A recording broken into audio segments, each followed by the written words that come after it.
talaga namatay si Elias Mercado.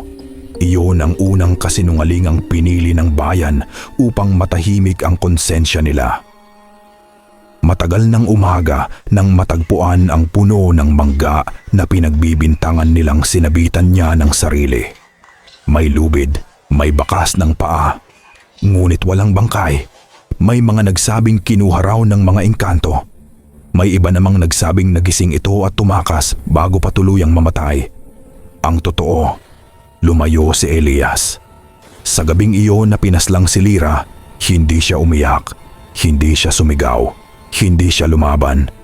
Hawak lamang niya ang malamig na katawan ng babaeng minsang naging tahanan niya. At sa sinapupunan nito, may buhay pa.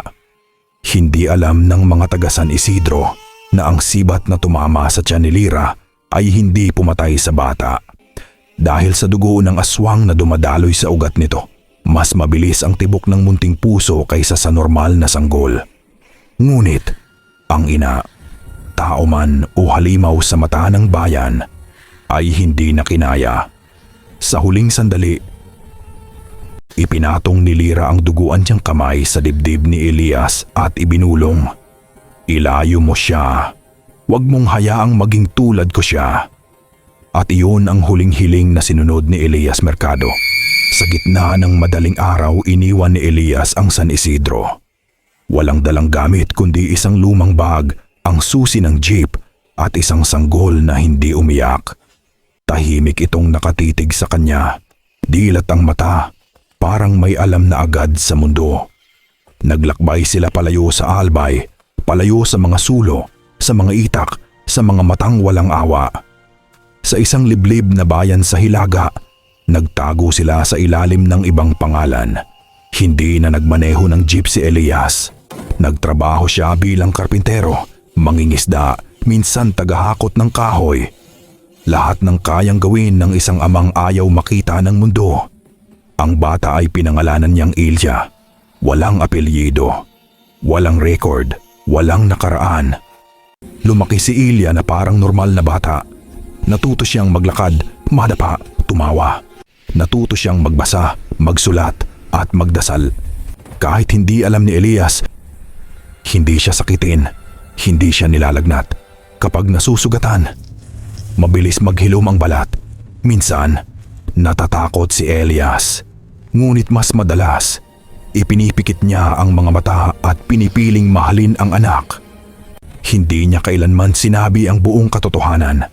Ang alam lamang ni Ilya, namatay ang kanyang ina at masamang lugar ang pinanggalingan nila. "Bakit tayo lumipat?" minsang tanong ng bata. Saglit na tumahimik si Elias bago sumagot. "May mga taong hindi marunong umintindi. At may mga kasalanang ayaw kong maipasa sa'yo." Hindi na nagtanong pa si Ilya. Nang mag-20 taon si Ilya, doon nagsimula ang kakaiba. Una, daga. May isang umaga na nakita ni Elias ang patay na daga sa likod ng bahay. Hati ang katawan. Tila sinipsip ang loob. Akala niya'y pusa o ahas. Sumunod, manok ng kapitbahay ang nawawala. May nagreklamo. May nagbanta. Tahimik lamang si Elias na nagbayad ng danyos at humingi ng paumanhin. Hanggang isang gabi, nadatnan niya si Ilya sa likod ng bahay. May dugo sa labi nito. May patay na manok sa lupa. Hindi nagsinungaling ang anak. "Tatay, mahina nitong sabi. Nanginginig. Hindi ko mapigilan." Hindi nagalit si Elias.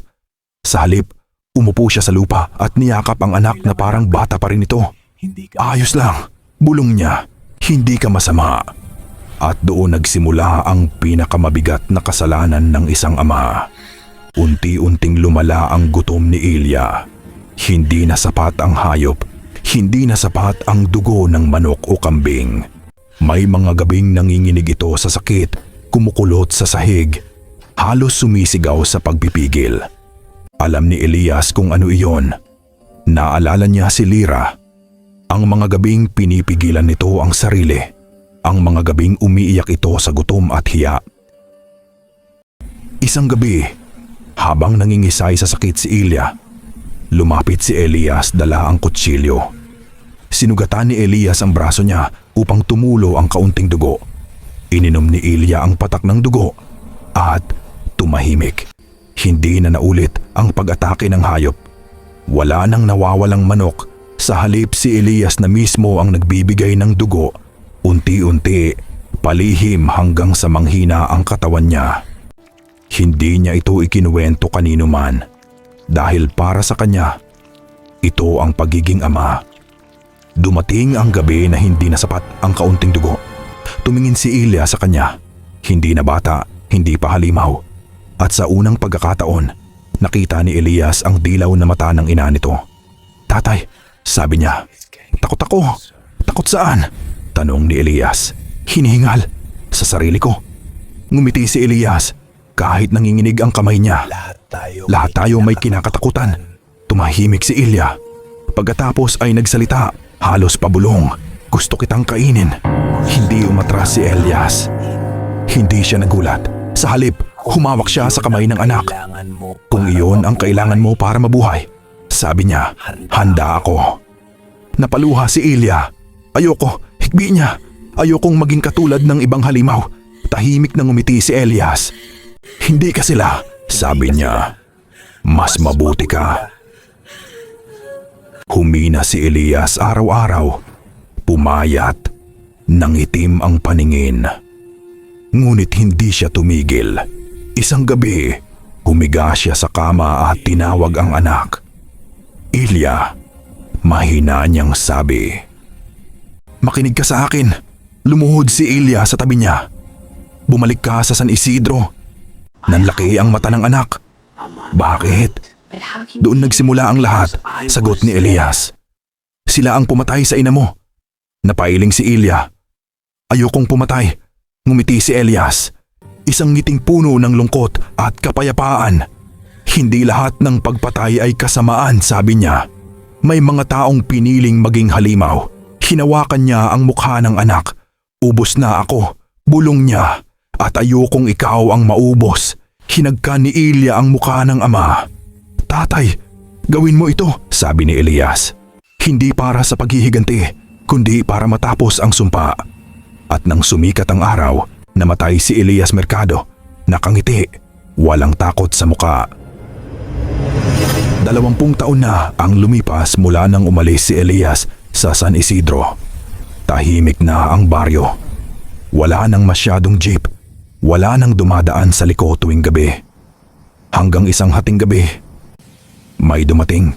Isang lalaki ang nakita sa gilid ng kalsada. Matangkad, payat, mahabang itim na buhok, maputlang balat, nakangiti. Hindi siya kumakatok, hindi siya nagsasalita. Pumapasok lamang siya sa mga bahay nang walang pahintulot. Isa-isa, nawala ang mga matatanda sa baryo. Ang mga may hawak ng sibat, ang mga nag-utos, ang mga tumahimik. Ang huling dinalaw ng nilalang ay ang leader ng mga pumatay sa kanyang ina. Matanda na ito. Nakangiti ang nilalang naglalaway. Ipiakita niya ang kanyang aswang na itsura. "Ikaw lang ang makakakita nito bago ka mamatay." Bumuhos ang luha ng matanda, ngunit wala na siyang magagawa. Sinakmal ng aswang ang kanyang leeg. Pagsapit ng umaga, mga bahay na lang ang naiwan. Bukas ang pinto, walang laman. Hanggang ngayon, may jeep pa ring dumadaan sa San Isidro tuwing hating gabi. Walang ilaw, walang driver. At sa likod, may isang lalaki, nakangiti, na parang naghihintay. Sabi ng matatanda, "Huwag kang sasakay dahil ang anak ng aswang ay hindi humihingi ng pahintulot at ang dugo ng ama ay hindi kailanman nasayang." Isang malaking shoutout sa ating mga tagapanood, Daryl Plazo, mula sa kanyang butihing asawa na si Kylie Plazo, Trecia Teñones, Mohamida Mabang, kay Prince na laging nakasubaybay, at kay Christy Indiano. Maraming salamat po.